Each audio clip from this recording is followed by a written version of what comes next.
जय श्री कृष्णा। आप सभी का दिन शुभ और मंगलमय हो और आप सभी को मोक्षदा एकादशी और गीता जयंती की हार्दिक शुभकामनाएं। आज एकादशी के शुभ अवसर पर आप सुनेंगे एकादशी के दिन सुनी जाने वाली संपूर्ण व्रत कथाएं और एकादशी माता की आरती।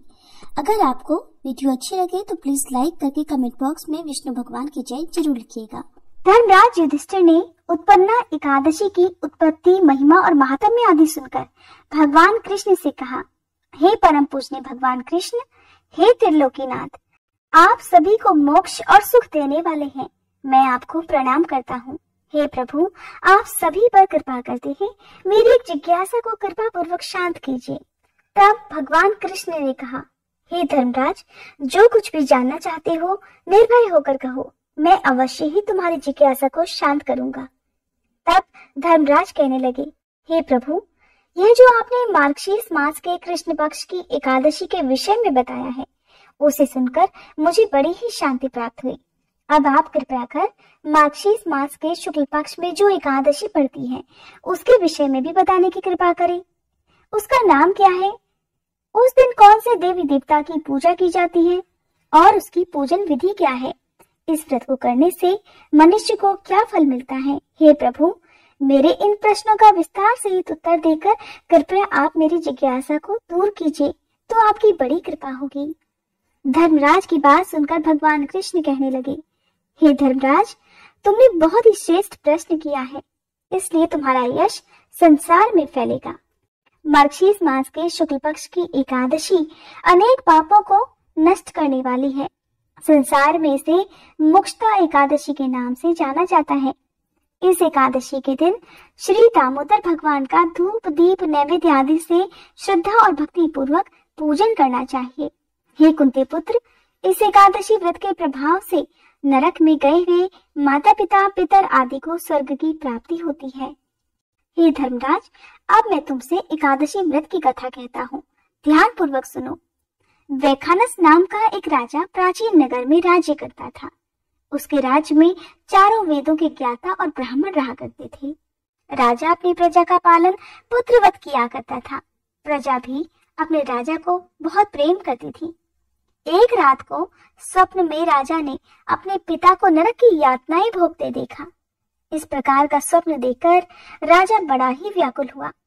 वह सुबह होने का बेचैनी से इंतजार करने लगा और सुबह होते ही उसने राज पुरोहितों को बुलाकर अपने रात्रि के स्वप्न की बात बताई।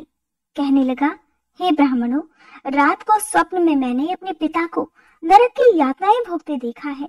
उन्होंने मुझसे कहा है कि हे पुत्र, मैं घोर नरक भोग रहा हूँ, मेरी यहाँ से मुक्ति कराओ। हे राज पुरोहित जी, जब से मैंने अपने पिता के यह वचन सुने हैं, तब से मुझे चैन नहीं है। आप मुझे राज सुख, ऐश्वर्य, हाथी घोड़े, धन, स्त्री पुत्र आदि कुछ भी सुखदायक प्रतीत नहीं हो रहे हैं। हे राजपुरोहित जी, अब मैं क्या करूं, कहाँ जाऊं? इस दुख के कारण मेरा शरीर तप रहा है। आप सब मुझे किसी प्रकार का तप, दान या व्रत आदि बताएं, जिसे करने से मेरे पिता को मुक्ति प्राप्त हो सके। यदि मैंने अपने पिता को नरक की यातनाओं से मुक्त कराने के प्रयास नहीं किए तो मेरा जीवन तो निरर्थक है। जिसके पिता नरक की यातनाएं भोग रहे हो, उस व्यक्ति को इस धरती पर सुख भोगने का कोई अधिकार नहीं है। हे ब्राह्मण देवों, मुझे शीघ्र ही इसका कोई उपाय बताने का कष्ट करें। इस प्रकार कहकर राजा बहुत व्याकुल हो गया। राजा के आंतरिक दुख की पीड़ा को देखकर और सुनकर ब्राह्मणों ने आपस में विचार विमर्श किया।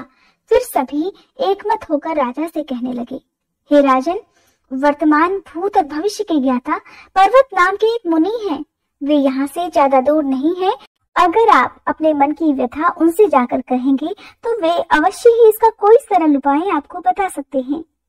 राज पुरोहितों की बात सुनकर और उनकी बात मानकर राजा मुनि के आश्रम में गए। आश्रम में अनेक शांतचित्त योगी और मुनि तपस्या कर रहे थे।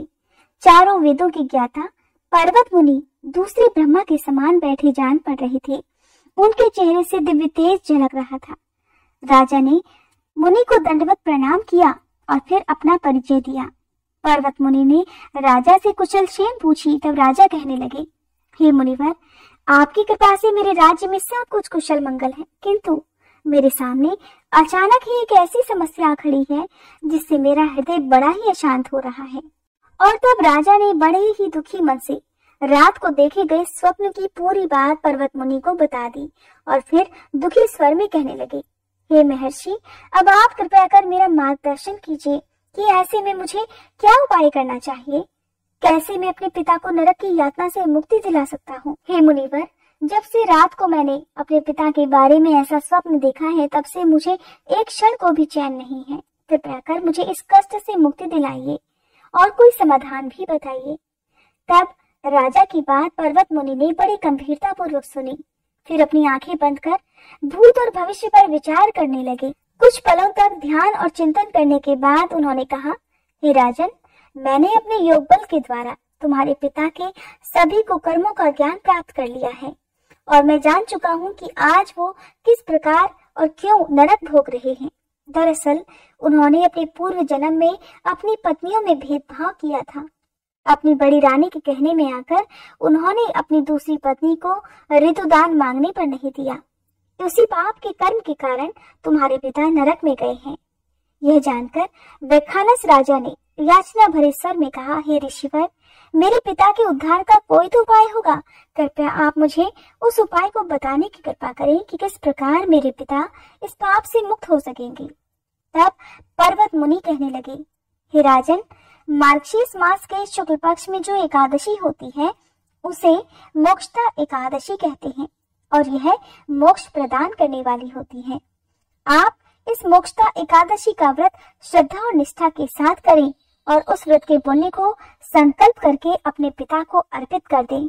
एकादशी व्रत के पुण्य से आपके पिता को अवश्य ही नरक से मुक्ति मिल जाएगी। पर्वत मुनि के ऐसे वचनों को सुनकर राजा ने उन्हें धन्यवाद किया। उन्हें प्रणाम कर राजा अपने राज्य को लौट आया और परिवार सहित मोक्षदा एकादशी का विधि पूर्वक व्रत किया।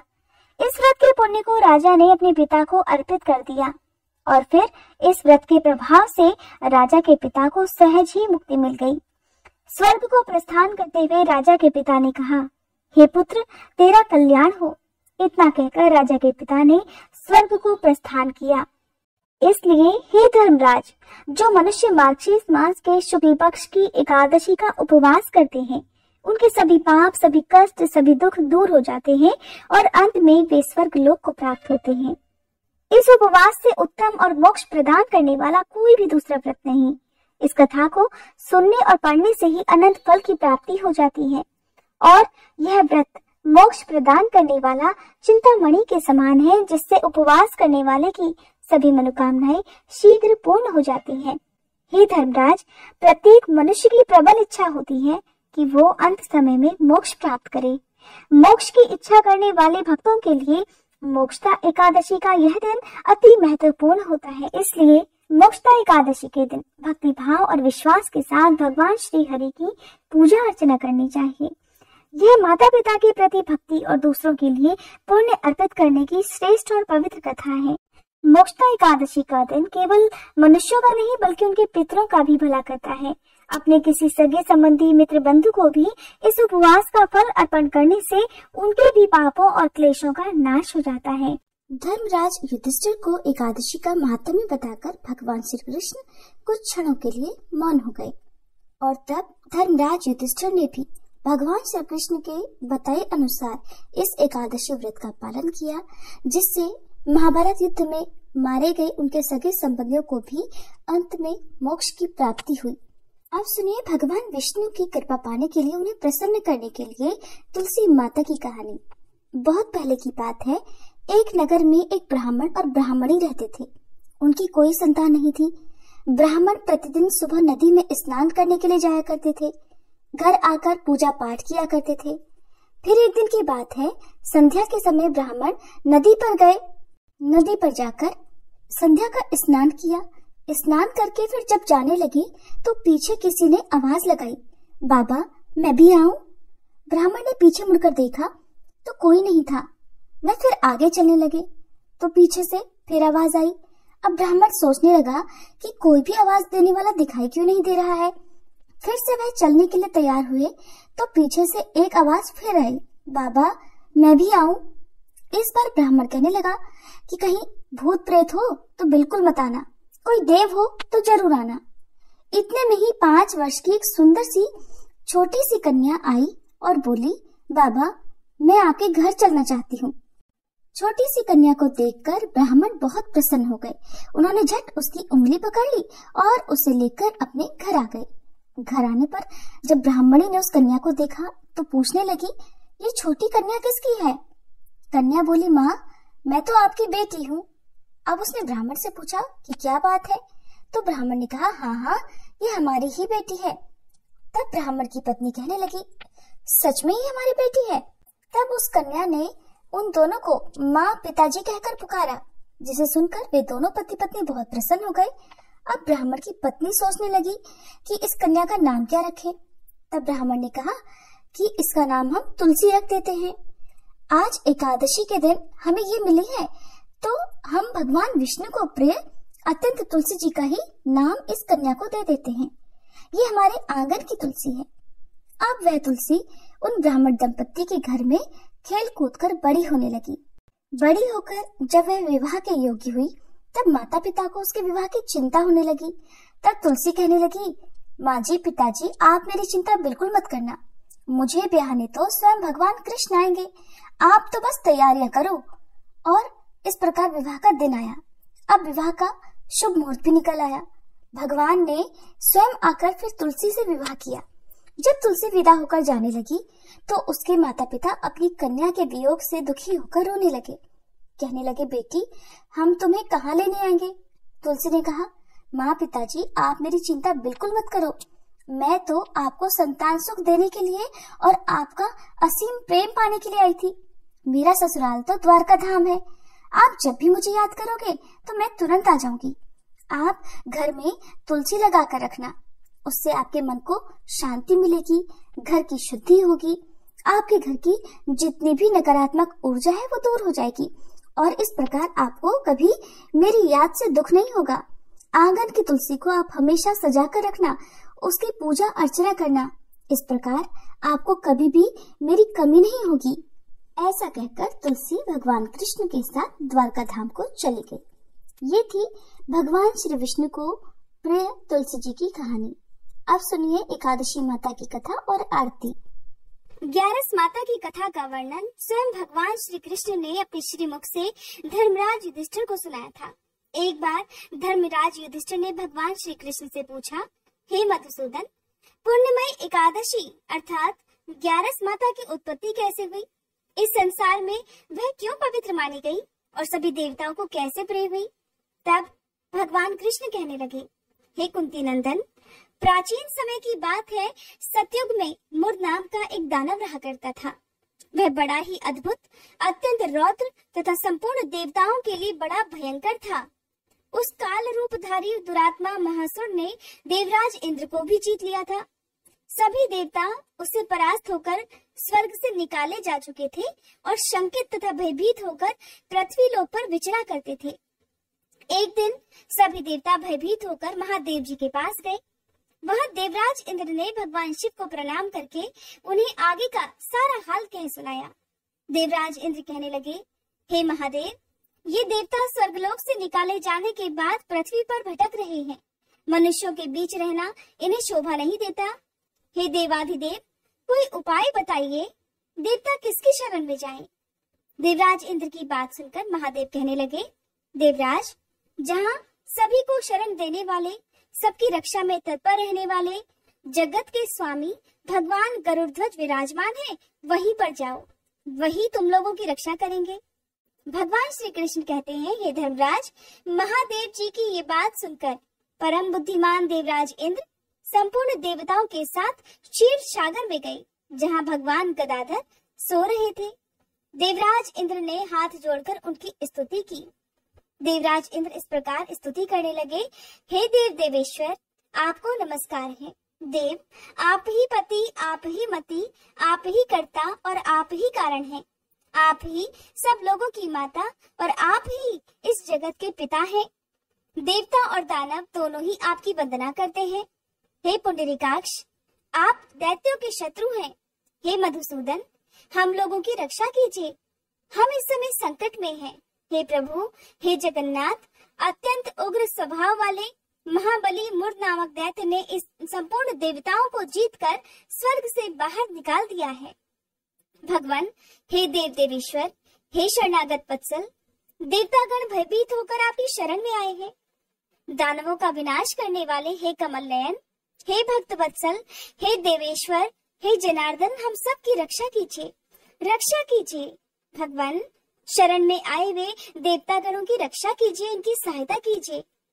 देवराज इंद्र की स्तुति सुनकर भगवान श्री हरि बोले, देवराज, ये दानव कैसा है, उसका रूप और बल कैसा है, और उस दुष्ट के रहने का स्थान कहाँ है, कृपया इसका विस्तार पूर्वक वर्णन करो।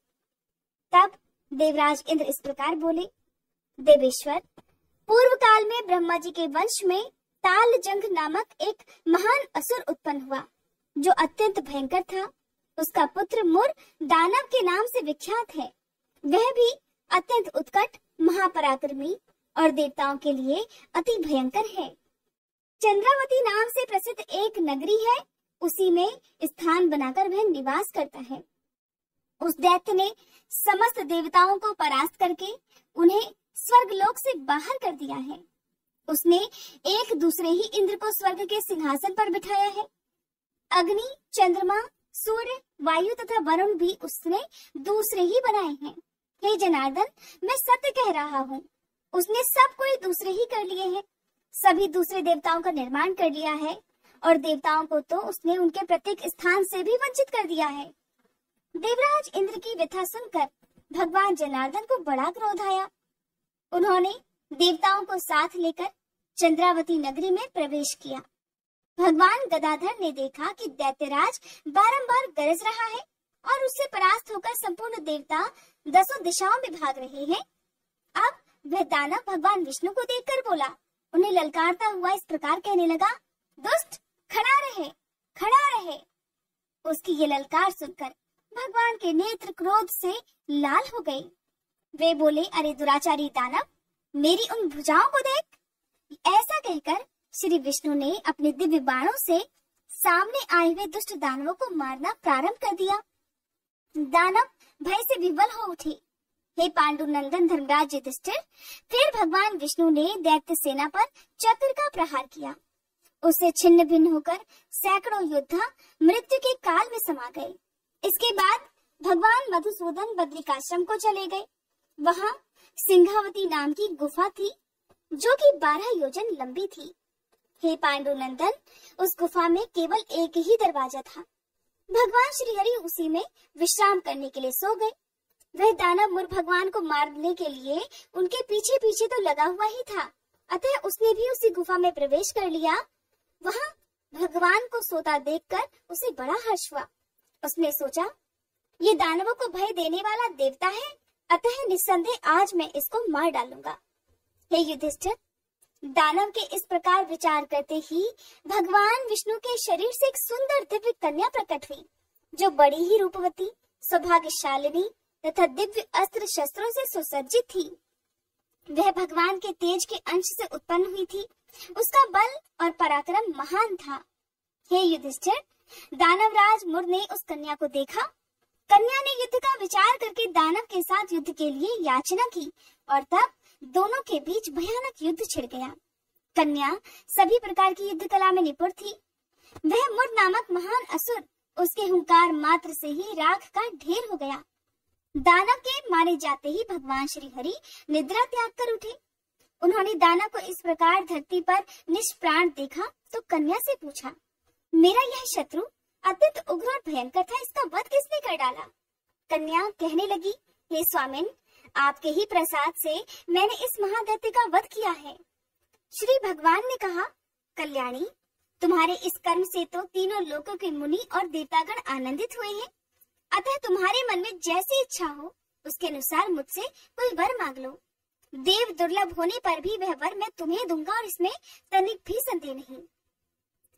तब उस कन्या ने, जो कि साक्षात एकादशी ही थी, विनम्रता पूर्वक कहा, हे प्रभु, यदि आप प्रसन्न हैं तो मैं आपकी कृपा से सभी तीर्थों में प्रधान, समस्त विघ्नों का नाश करने वाली तथा सभी प्रकार की सिद्धि देने वाली देवी हो जाऊं। हे जनार्दन, जो लोग आप में भक्ति रखते हुए मेरे दिन को उपवास करेंगे, उन्हें सब प्रकार की सिद्धि प्राप्त हो जाए। हे महादेव, जो लोग उपवास, नक्त भोजन अथवा एक भुक्त करके मेरे व्रत का पालन करें, उन्हें आप धन, धर्म और मोक्ष प्रदान कीजिए। श्री विष्णु कहने लगे, हे कल्याणी, तुम जो कुछ कहती हो वह सब पूर्ण होगा, वह सब सत्य होगा। भगवान श्री कृष्ण कहते हैं, हे धर्मराज, ऐसा वर पाकर महाव्रता एकादशी बहुत प्रसन्न हुई। दोनों पक्षों की एकादशी समान रूप से कल्याण करने वाली है। इसमें कभी भी शुक्ल और कृष्ण पक्ष की एकादशी का भेद कभी नहीं करना चाहिए। यदि उदय काल में थोड़ी सी एकादशी, मध्य में पूरी द्वादशी और अंत में किंचित त्रयोदशी हो तो वह त्रिस्पर्शा एकादशी कहलाती है। वह भगवान को बहुत ही प्रिय है। यदि एक त्रिस्पर्शा एकादशी को उपवास कर लिया जाए तो 1000 एकादशी व्रतों का फल प्राप्त हो जाता है और इसी प्रकार द्वादशी में पारण करने पर 1000 गुना फल माना गया है। अष्टमी, एकादशी, षष्ठी, तृतीय और चतुर्दशी ये यदि पूर्व तिथि से युक्त हो तो उनमें व्रत नहीं करना चाहिए। परवर्तिनी तिथि से युक्त होने पर ही इनमें उपवास का विधान है। पहले दिन में और रात में भी एकादशी हो तो दूसरे दिन केवल प्रातःकाल एक दंड एकादशी रहे तो पहली तिथि का परित्याग करके दूसरे दिन की द्वादशी तिथि एकादशी का ही उपवास करना चाहिए।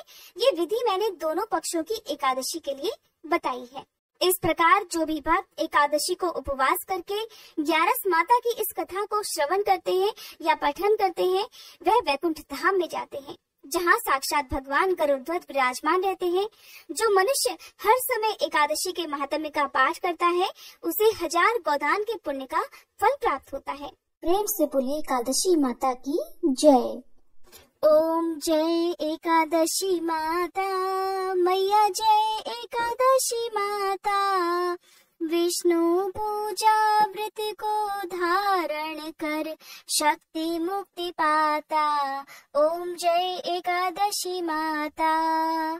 तेरे नाम गिनाऊं देवी, भक्ति प्रदान करनी, गण गौरव की देनी, माता शास्त्रों में वरनी। ओम जय एकादशी माता।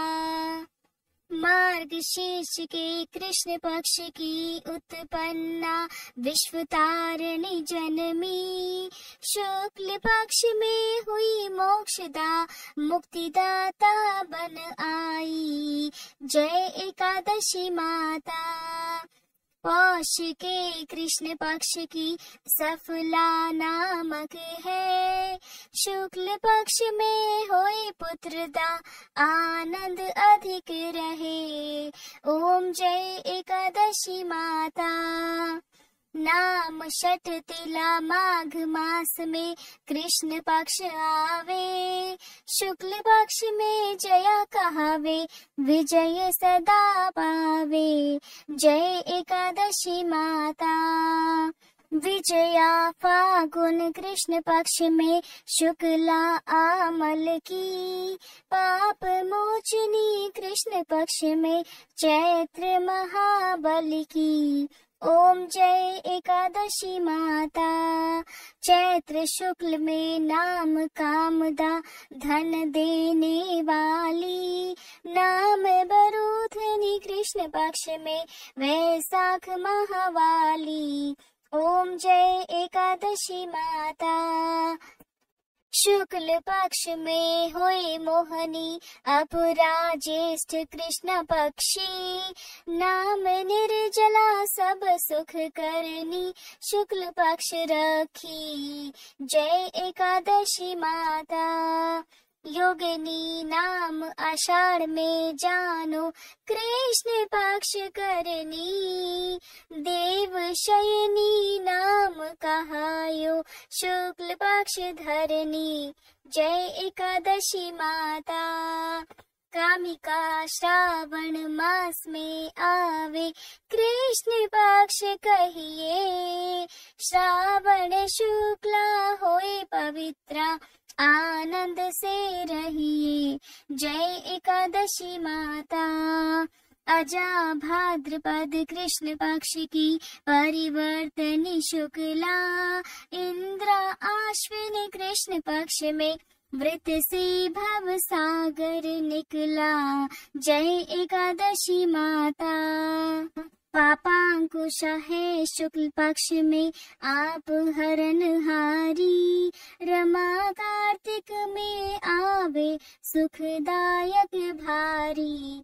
ओम जय एकादशी माता। देवोत्थानी शुक्ल पक्ष की दुख नाशक मैया, पावन मास में करो विनती पार करो नैया। ओम जय एकादशी माता। परमा कृष्ण पक्ष में होती जन मंगल करनी, शुक्ल पक्ष में होए पद्मनी दुख दारिद्र हरनी। ओम जय एकादशी माता। जो कोई आरती एकादशी की भक्ति सहित गावे, जन गुर्दिता स्वर्ग का वासा निश्चय वह पावे। ओम जय एकादशी माता। मैया जय एकादशी माता।